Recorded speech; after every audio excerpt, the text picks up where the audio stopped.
প্রাণের স্বামী নিয়ে আসলো আজকে বাজার করে।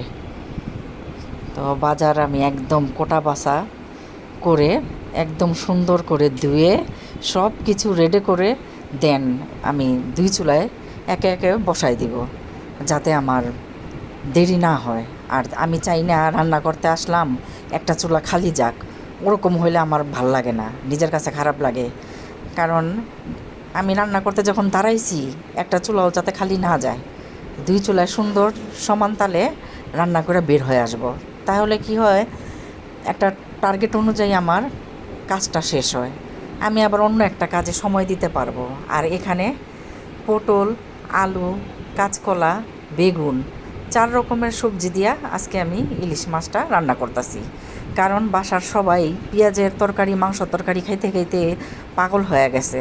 সবাই চাইতাছে এরকম একটা 4-5 রকমের সবজি দিয়া বড় একটা তরকারি রান্না করি, তো ওরা আজকে মজা করে খাবে ইনশাল্লাহ।